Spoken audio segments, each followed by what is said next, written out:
Hey everybody, I'm Brian with Knox Company, and if you saw my previous video, I had a little mess up with some concrete stain.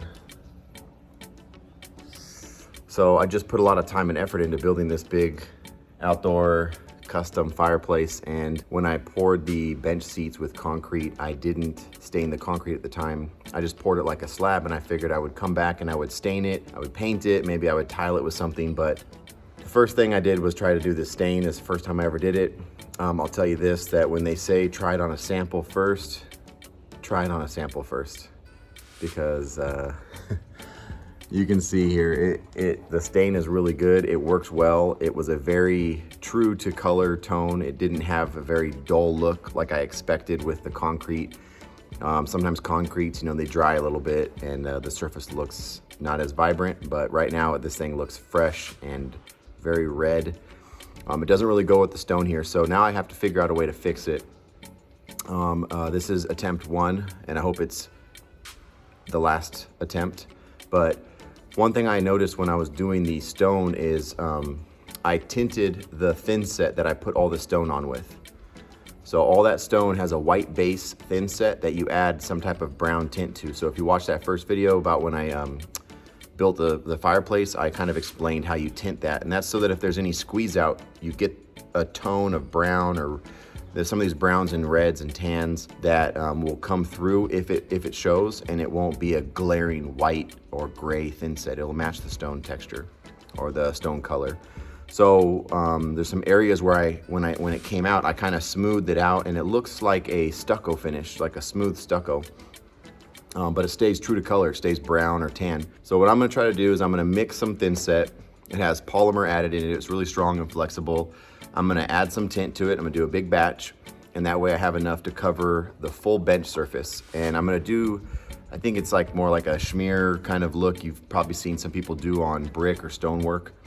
They'll actually take that Thinset and they'll smear it all over the front of it, and then they come back with like a wet sponge and they kind of wash the surface of it. It kind of blends in a lot of the unevenness, and what I'm just really going for is that color and tone.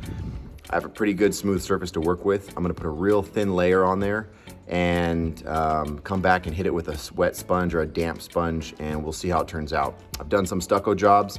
I have some videos about that, and this is another way that you achieve a smooth surface with stucco. So I'm pretty familiar with how it works. But the main goal here is to try to get an even color tone and get rid of that. We're gonna get rid of that. So stick with me here and I'll show you guys how I do this. I'll show you guys mixing the Thinset, tinting it, and then applying it, and then doing that schmear technique. So here I'm using that Versabond LFT. I got this at Home Depot. It does have the polymer modified. It's nice and strong and flexible, but this is the white base that I use to actually install all this stone here. I'm gonna be mixing this. I'll be adding some of Quikrete's cement coloring. This is brown. You can see, I'll show you a couple areas where I've mixed this in different amounts, and it gives you more of a brown. It gives you a little bit of a red, like a clay. So if you can see here, this is a little bit more of like a chocolate brown. This is a really light brown tan. And that's just because I added less on this batch. And I was okay with that because there's so much color variation here, and I'm gonna end up stuccoing or stone inside here anyways, but you can see the differences in the tones. And I have a couple other areas. You can see up here where I said that I smoothed it out, and it gives it a really cool finished concrete look, but it has that brown tone. That's what I'm gonna try to get down here. I'm gonna apply it here, smooth it out, and then hit it with the sponge, and we'll get it going from concrete, or this crazy red brown, to something a little bit more like this. So I've mixed this Thinset to a pretty good creamy consistency.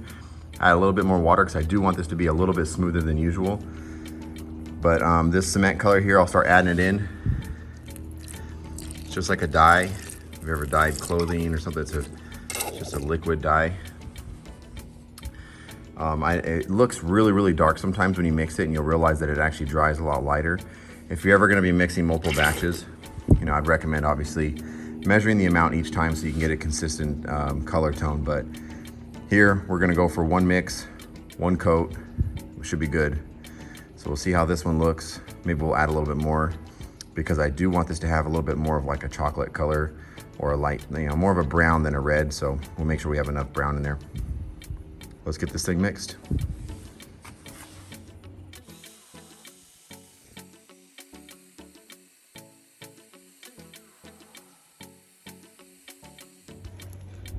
So you see here we got a little bit of a really light mocha brown, so I'm gonna have to add a little bit more because I know that this will dry very close to white.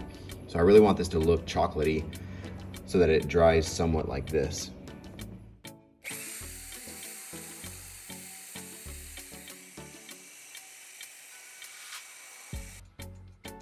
So I decided to start with the outer edge around the stone. I figured that would be the hardest area to get the initial coverage with. So I took a small pointed hand trowel that I had, took a little dab of material, and I would press it down and create a little bit of squeeze out.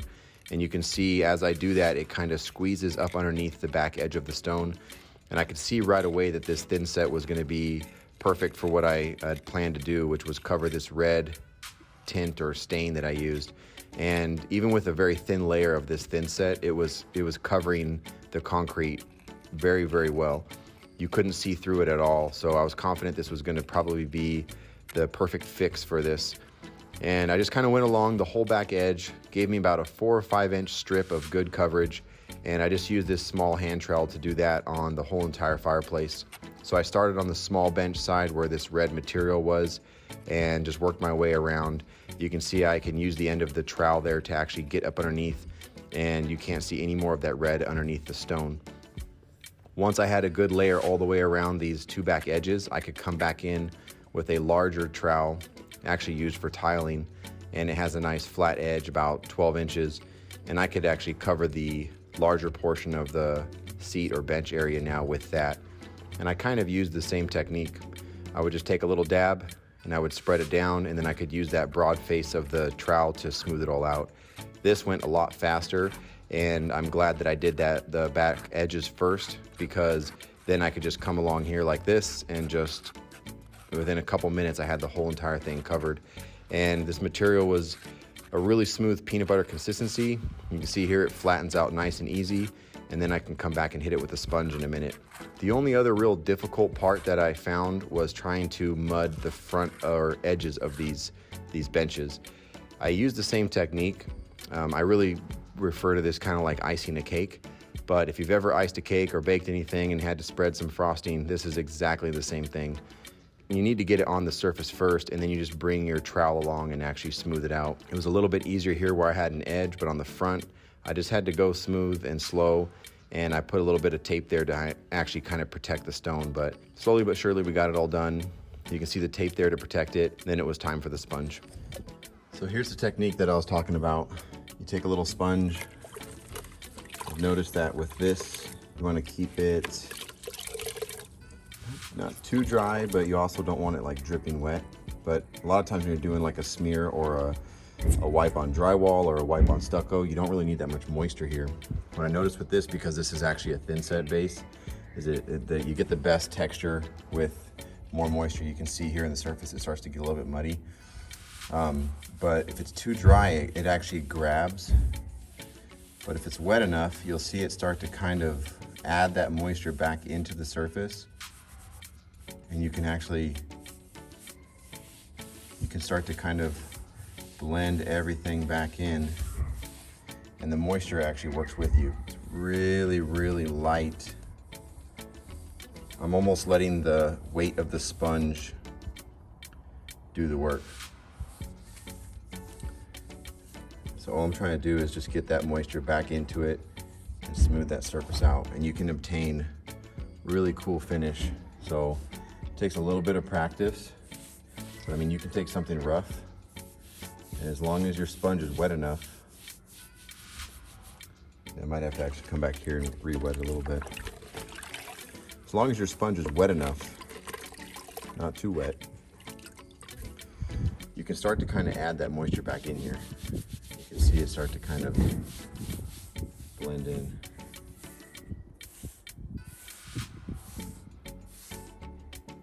that. That is exactly what we were going for.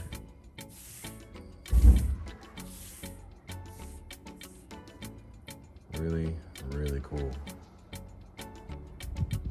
Let's keep going.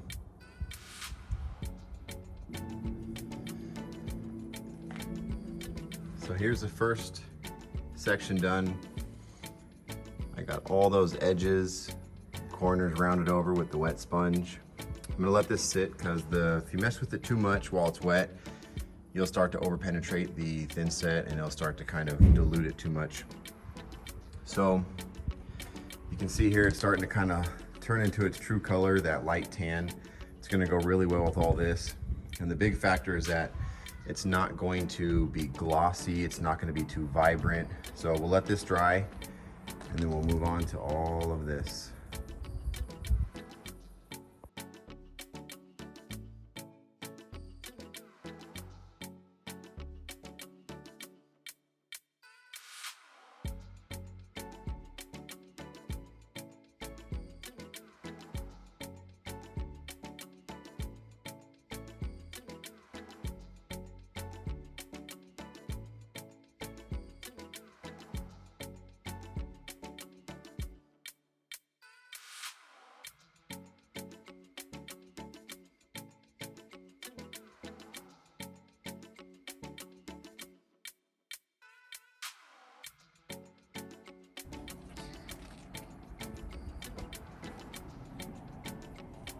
Say hi.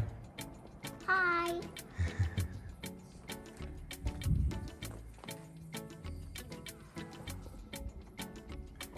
There you have it. Looks like a Spanish style smooth stucco. Definitely came out exactly like I thought it would. Way, way better than that red stain that was on there before. You can see there's still some parts of it that are drying. Finally got the rest of it all done. One of the challenges was when I started way over there around the edges, worked my way around the edges here, and then I started over there again, doing the large surface all the way down, and then I did the front all the way down. That by the time I got back over here to start wet sponging it, that area had already started to really dry. So that was a little bit of a challenge, but it wasn't anything that a little elbow grease couldn't fix. I had to use a little bit more moisture on the sponge. I had to get the surface a little layer of fresh mud, and it kind of blends in any of the trowel marks that we had. But this thing turned out great. Another good tip is putting this tape here along the bottom. This is just your general masking tape. It helps keep any of this off of the stone. You know, like I did here when I was installing the stone. You don't want to get too much of that on there. You'll start to really notice it on a lot of the faces. But it just helps kind of keep it off because you're inherently gonna, you know, get a little bit over. But this whole thing came out really cool. I just wanted to have it something other than concrete, and I'm really happy with how this turned out. So here's a look at the finished product. This is with it all dry. You can kind of see the bench there where I started and covered that red. And this is the large bench, almost completely dry now. And you can see the nice tan or brown look that I was going for. I didn't want anything too glossy. It's gonna definitely blend in very well with the stone. Here's a still shot of the bench after we hose it down, is what it looks like when it's all wet. Here's across the way, the other side of the bench and the corners that we finished. And here's a full-size picture of the main bench. And here's a big picture of the whole entire fireplace. So there you have it, guys. This thing came out really nice. I like the way that the color is. It's not as bright or as vibrant as that red stain was, but this is very similar to stucco. I know it's not actual stucco mix. This has a lot finer sand in it, but it has polymer in it. It has a lot of the same elements. And I've played around before with Thinset, and I was doing a tile job and I put it up on some brick, and I was trying to see if it would do something like this. And I watched it over years, and I just had a couple patch marks that I had put on a wall behind the house that no one would ever see, but I was just using it as like a test strip. And I know it's strong, and I know it will hold up, and even if it kind of fades or cracks a little bit, it's gonna be okay because it's gonna go with the way that this fireplace looks. But I definitely did not want that red, and this definitely covered up really easy. So one thing when you're working with Thinset or any type of concrete stuff, if it starts to get sticky or gets clumpy, add a little bit of water. I even put a little bit of water on my hands and I kind of rub it, and it starts to kind of actually smooth and muddy it out a little bit, but then it dries right back up in a couple minutes. So don't overwater it, but add a little bit of moisture and you can get it to be a little bit more workable. So this is first try, first save, and I think it came out really good. What do you guys think? Put the comments in the message below. If you haven't already, like and subscribe to the channel. I'm gonna be doing a lot more concrete stuff like this because I still have a couple other things to do on this fireplace. But in the meantime, any questions you have, let me know. I'll try to explain them or answer them as best I can, and I'll see you on the next build.